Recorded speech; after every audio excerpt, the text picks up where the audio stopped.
monitoring your system with Resource Monitor. Hi everyone, Leo Notenboom here for askleo.com. I want to introduce you to, I'll call it a hidden gem. It's a tool that I find myself using more and more. It comes with Windows. In fact, it's been in Windows since Windows 7. But it's a tool that will allow you to see what's happening on your machine at a very interesting level, especially if you are diagnosing performance or other kinds of issues. Let's just get right to it and fire it up and walk through the various areas that it exposes on your machine. So we're here in Windows 11. Honestly, the best way to get this thing is to click the Start menu, type in Resource, and when Resource Monitor appears, just click on it. Now, it may come up in a different configuration for you because I've been playing with this. I actually do use this from time to time on this machine. So you may see different things expanded and collapsed differently. We'll get into those in just a moment. What we're looking at here is this Overview tab. The Overview tab is exactly that. It's showing you a very high-level overview of what's going on your machine. The first pane here at the top talks about the CPU. We'll talk about disk, network, and memory separately in a moment. And over on the right-hand side are three meters, if you will, three graphs, showing you each of those things over time. So you can see here at the top, the machine has used very little CPU recently. It's doing something to the disk periodically, and maybe we'll see what that is in a moment. You can see here that there's some network activity happening. Not a lot, but some. And we actually have very, very low memory usage at this point, simply because Performance Monitor here is Resource Monitor is the only thing that's actually running. This actually can often be a very, very helpful screen all by itself. The thing to realize about all of the displays that I'm going to show you here is that each of these panes have several different columns. And if you click on the column heading, you'll then be able to sort the results by that column. So for example, you can see here, it's currently sorted by decreasing average CPU usage. What that means is the program with the most CPU usage is listed at the top. Not surprisingly, right now, that's perfmon. Perfmon.exe is, in fact, Resource Monitor. If we expand the disk here, we can see that, okay, here are a bunch of programs, a bunch of things that are happening. We'll sort here by the total bytes per second activity on the disk, and we can see here that system is doing something, perfmon.exe is doing something. You get the idea. Same thing with network. We can make these smaller. With network, we can see here that service host is doing something. It is sending and receiving data. I've got it sorted by the total bytes per second being sent and received.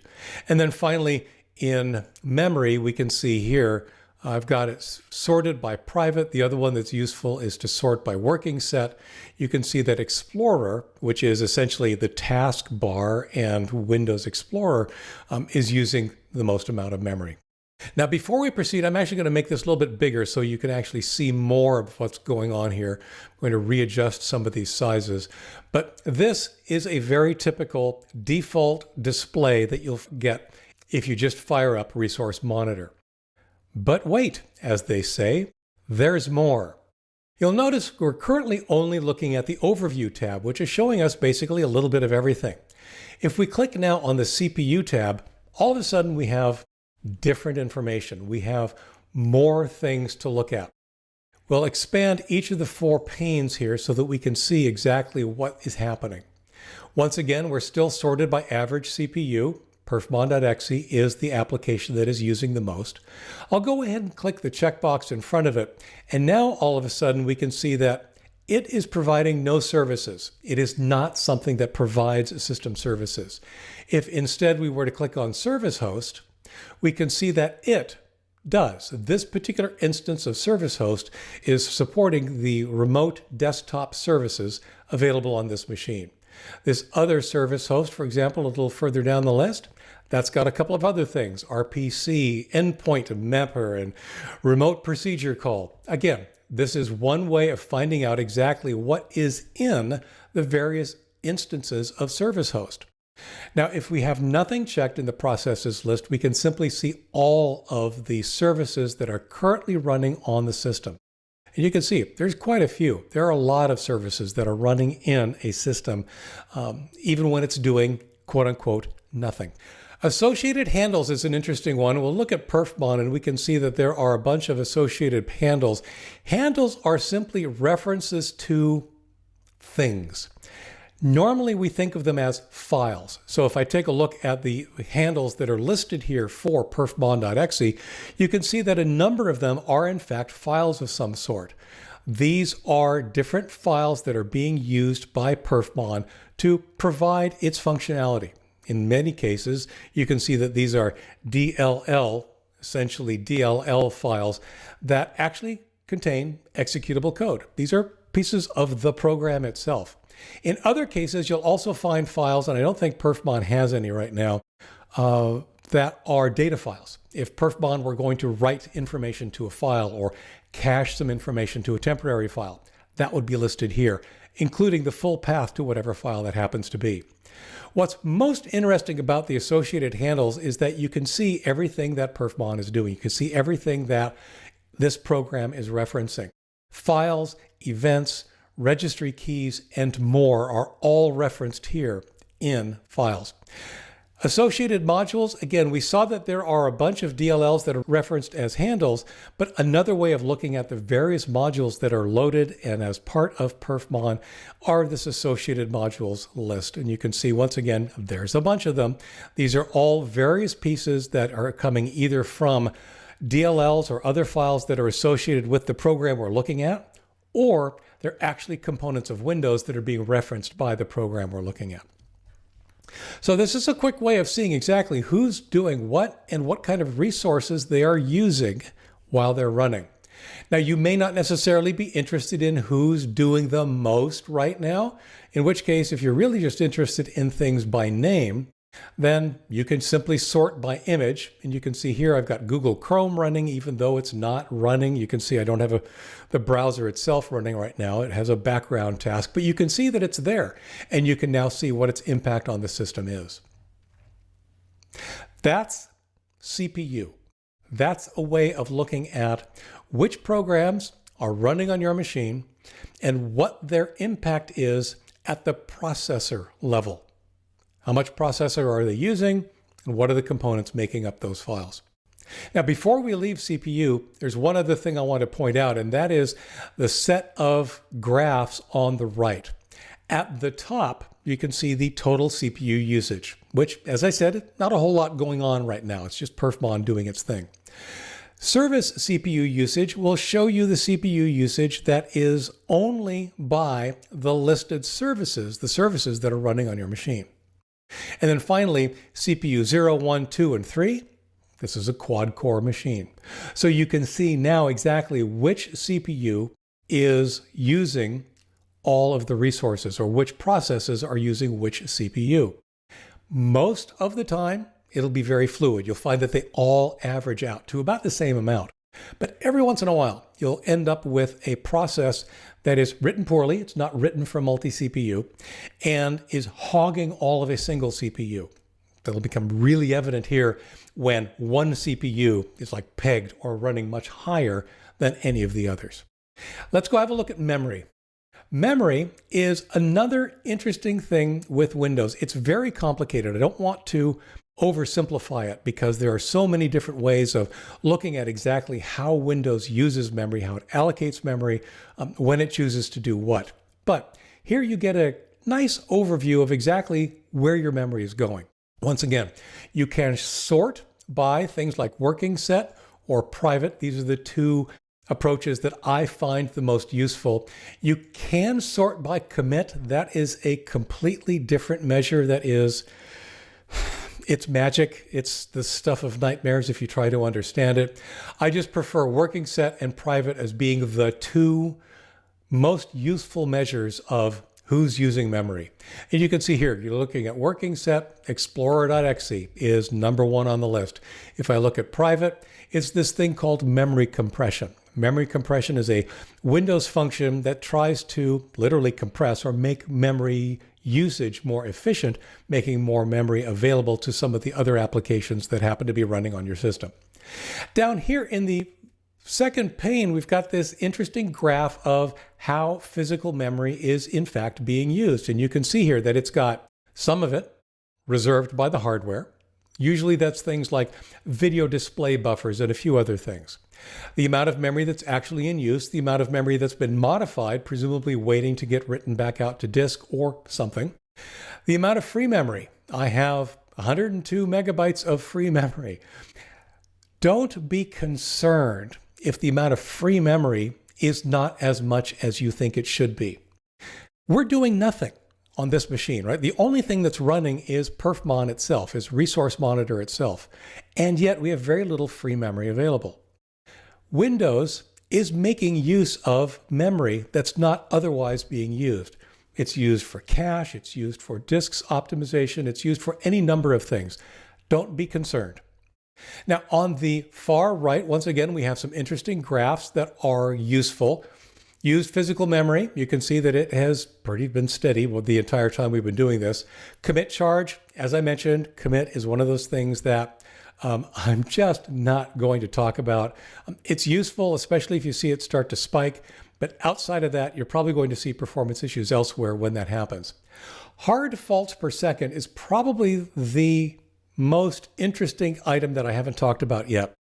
Hard faults are, it's misleading, first of all. For example, a fault is simply an attempt to reference memory that isn't actually hasn't actually been loaded into RAM. There are two scenarios where this happens.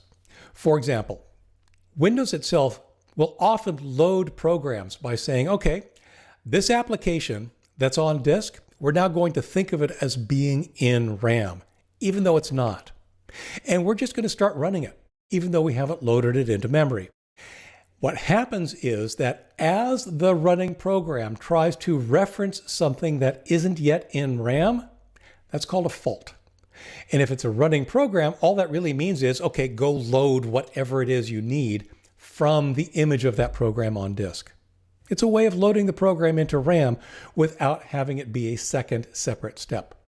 The other fault, of course, is that if you are in fact thrashing, if you are in fact writing out memory to disk into the paging file because you don't really have enough memory to run everything you're trying to run, then you're going to see hard faults spike as the system tries to access memory that isn't in memory, so it has to be read from disk, but other things have to be swapped out. That's when you're going to see performance issues. So that's when you should be paying attention to hard faults, is when you're really experiencing performance issues. If you're seeing a lot of hard faults, if all of your RAM is being used, then you've probably got a RAM issue that's worth looking into. Next up is disk. On the disk tab, we're looking here first at processes with disk activity.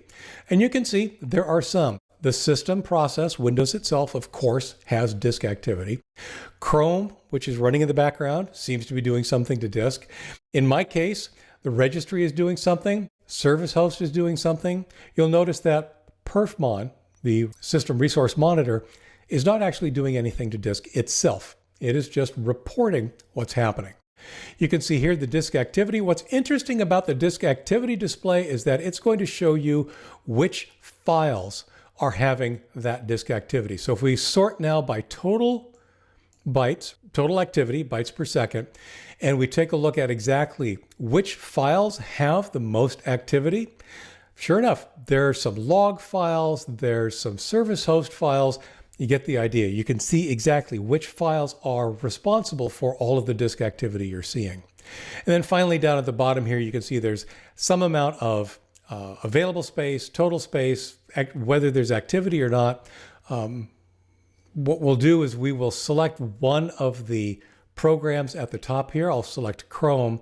And now all of a sudden you can see specifically which files Chrome is accessing and potentially which disks it might be accessing as well.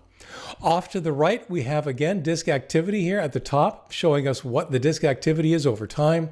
The queue length. The queue length is essentially what Windows does when a program wants to write something to disk, is it doesn't actually write it to disk right away.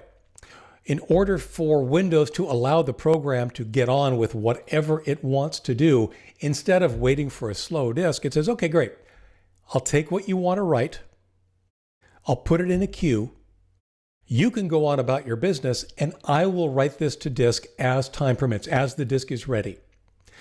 If that queue gets very, very big, that means there's a lot of data that's trying to be written to disk and it's just not keeping up. That's what the queue length is a measure of. The fact that you are potentially writing more things to disk more quickly than the disk itself is capable of receiving. That's not a bad thing. In fact, it's a really common thing, but it is something to at least be aware of and know that that can happen and that it can be one of the reasons that potentially you're seeing some system slowness.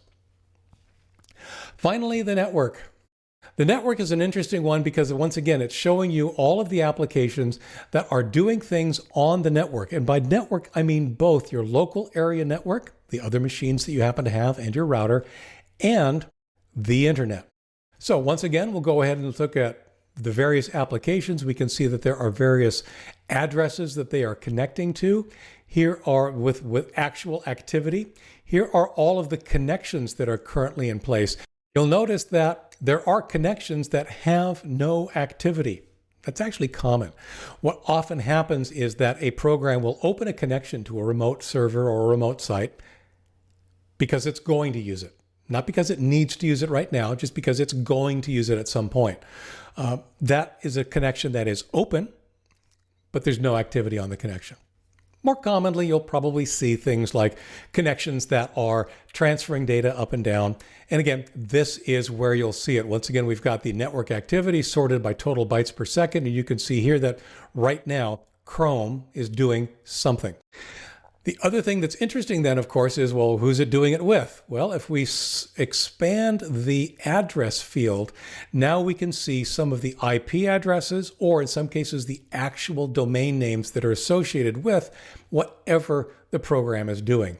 Here you can see that Chrome is apparently doing something with computing resources out on AWS, Amazon's computing resources. Same thing with CloudFront. CloudFront is another Amazon Web Services service that is used to basically enhance or improve performance on network connected resources. But again, depending on what it is you're looking at, we could take a look at service host. We can see here that it's connecting to a bunch of different things, including machines that are on the local domain. We can look at Chrome. OneDrive is a great example. We'll take a quick look at OneDrive. And you can see here, OneDrive is connected to a couple of IP addresses. It has some activity. Those IP addresses don't have actual domain names associated with them, but if you wanted to, you could look them up and find out exactly what servers own those IP addresses, who exactly it is OneDrive is connecting to. Since it's OneDrive, my money's on that being a Microsoft-owned server of some sort. And finally, over on the right-hand side, we have network activity, the number of TCP connections. Because I happen to have a VPN installed, you may find other network connections listed here, including, in fact, you can see we've got TCP connections, but we've got Proton VPN, we've got Ethernet 2, and local area connections. To Windows, those are all different connections to the network. You may see no traffic on any of them except for one. You may see activity on a couple of them. You may see activity on all of them, depending on how Windows is spreading out the load. But again, this is valuable information because it's showing you how much network activity is going on. And what I really like about this is your ability to determine exactly what programs are connecting to what remote sites if you're seeing unexpected activity at all.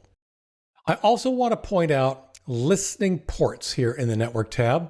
And that's because listening ports are kind of like the opposite of active connections. Listening ports are your computer listening for a remote connection request. Now, in most cases, you're going to be behind a router, which are going to block all of those remote connection requests. But for example, if you were to do a remote desktop connection from one machine on your local network to another, that's going to be connecting to one of the listening ports here. Similarly, if you're going to copy a file from one machine to another on your local network, that's going to be a connection to one of these ports that's listening for remote connections. So it's worth understanding. You can see that there are a bunch of different processes here that are listening for potential remote connections. Again, they're not going to happen from the internet because your router is going to block them, but machine-to-machine connections are going to happen almost exclusively by connections to these remote listening ports.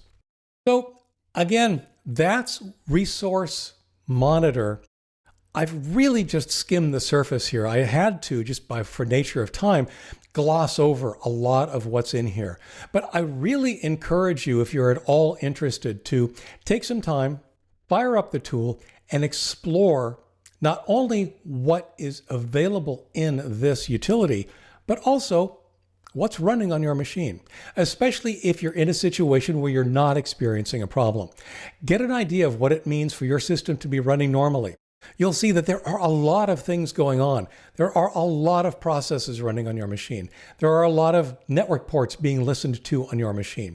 There's a lot of disk activity that's always happening, even if you're doing nothing. There's a lot of memory being used, even if you're doing nothing. The more you understand, or to the extent that you can get a familiarity with what a normal system looks like, what your system looks like when it's running normally, the better you'll be able to diagnose problems in the future when it's not. Hope that was helpful. For updates, for comments, for related links and more, visit askleo.com/10128. I'm Leo Notenboom, and this is askleo.com. Thanks for watching.